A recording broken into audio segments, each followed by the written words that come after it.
Question number 7 यहाँ पे कुछ इन्फॉर्मेशन दिया हुआ है और हमें नेट प्रॉफिट रेशियो कैलकुलेट करने के लिए कहा गया है, जिसमें ए नंबर पे कहा गया है कि सेल्स है 6 लाख और नेट प्रॉफिट है 84,000। तो इसका नेट प्रॉफिट रेशियो होगा, हम डायरेक्ट नेट प्रॉफिट का फॉर्मूला रख देंगे, net profit into 100 divide by sale. Net profit था 84,000 इंटू 100 और सेल्स दिया था 6 लाख का। सॉल्व करेंगे तो आ जाएगा 14%, जो कि हमारा नेट प्रॉफिट रेशियो होगा। अब बी नंबर पे कहा गया है कि सेल्स है 8 लाख और प्रॉफिट बिफोर टैक्स है 1,60,000, इनकम टैक्स है 25%।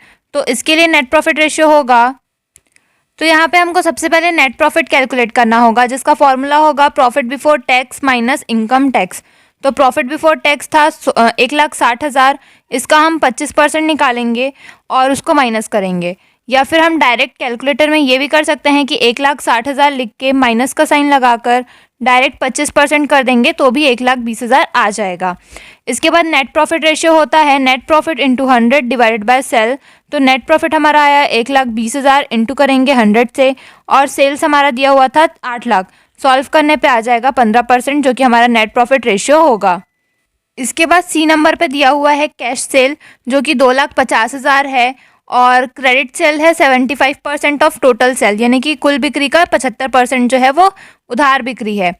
और यहाँ पे बता दिया गया है कि ग्रॉस प्रॉफिट रेशियो है 20% और इनडायरेक्ट एक्सपेंस बता दिया गया है 40,000 का। तो इसका नेट प्रॉफिट रेशियो होगा। क्वेश्चन में हमें ये बताया गया था कि जो कैश सेल है वो 2,50,000 है और 25% है टोटल सेल का, यानी कि हमने जो टोटल सेल होगा उसका जब 25% निकाला तो आया 2,50,000। अभी अपन को टोटल सेल पता करना है, तो अपन 2,50,000 का क्योंकि 25% है इसलिए हम जस्ट अपोजिट कर देंगे। जब परसेंट निकालना होता है तो हम 25 को इंटू करते हैं और डिवाइडेड करते हैं 100 से, लेकिन यहाँ पे हम करेंगे 100 डिवाइडेड बाय 25। तो हमको पता चल जाएगा कि हमने शुरू में कौन सा डिजिट लिया था। तो यहाँ पे आ गया, इसको सॉल्व करने पे 10 लाख रुपए, यानी कि हमारा जो टोटल सेल है वो 10 लाख रुपए है। इसके बाद हम ग्रॉस प्रॉफिट रेशियो का फॉर्मूला लिखेंगे, जो कि होता है gross profit into 100 divided by sale. तो ग्रॉस प्रॉफिट रेशियो पहले ही बता दिया गया है कि 20% है। ग्रॉस प्रॉफिट हमको पता नहीं है तो हम उसको जीपी ही लिखेंगे इंटू 100, और सेल हमने अभी निकाला 10 लाख। अब अपन इसको ट्रांसफ़र करेंगे तो यहाँ पे 20 है। जब ये 10 लाख क्योंकि डिवाइड में है उधर जाएगा, ट्रांसफ़र होके तो इंटू में हो जाएगा, और ये इंटू में है तो ये डिवाइड में आ जाएगा। तो जब अपन 10 लाख इंटू 20 और डिवाइड बाय 100 करेंगे तो हमारा जीपी आ जाएगा 2 लाख रुपए। ग्रॉस प्रॉफिट हमको पता चल गया 2 लाख है। अब हमको नेट प्रॉफिट निकालना है, जिसका फॉर्मूला होता है gross profit minus indirect expense. तो ग्रॉस प्रॉफिट हमारा आया 2 लाख और इनडायरेक्ट एक्सपेंस दिया हुआ था 40,000।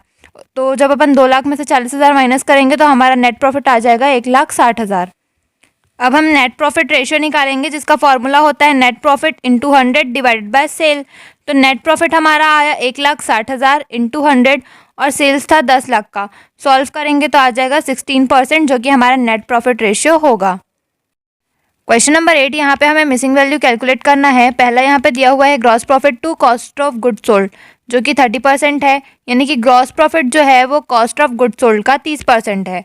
फिर नेट प्रॉफिट टू सेल, यानी कि नेट प्रॉफिट जो है वो सेल का 15% है, और कॉस्ट ऑफ गुड सोल्ड बता दिया है 1,50,000, ऑपरेटिंग एक्सपेंस बता दिया है 12,000, और हमको यहाँ पे सेल्स, नेट प्रॉफिट और नॉन ऑपरेटिंग एक्सपेंसेस कैलकुलेट करना है।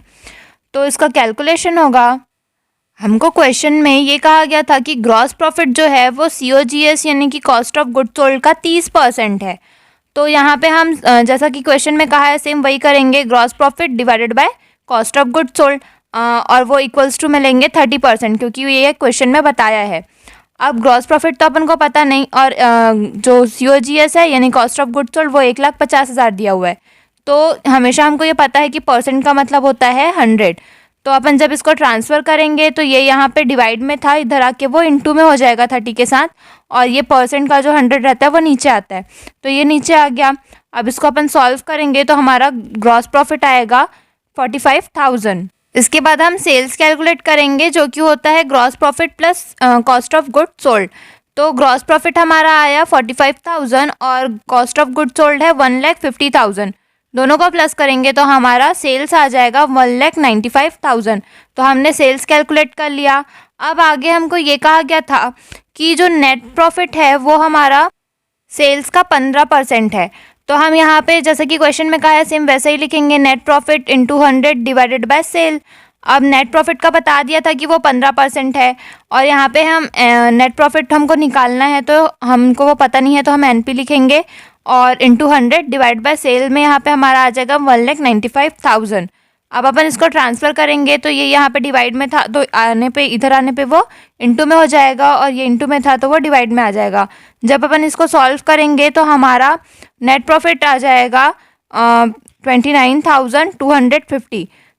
अब हमको टोटल एक्सपेंस कैलकुलेट करना है जो कि होता है gross profit minus net profit, और हमारा ग्रॉस प्रॉफिट था 45,000 और नेट प्रॉफिट था 29,250। जब अपन माइनस करेंगे तो हमारा टोटल एक्सपेंस आ जाएगा 15,750। अब इसके बाद अपन नॉन ऑपरेटिंग एक्सपेंस कैलकुलेट करेंगे जो कि होता है total expense minus operating expense, यानी कि जितना भी टोटल एक्सपेंस है उसमें से अगर हम ऑपरेटिंग माइनस कर देंगे तो जाहिर सी बात है हमारे पास नॉन ऑपरेटिंग एक्सपेंस ही बचेगा। तो टोटल एक्सपेंस अपन का आया 15,550, उसमें से नॉन ऑपरेटिंग एक्सपेंस जो कि दिया हुआ था 12,000 माइनस करेंगे तो आ जाएगा 3,750।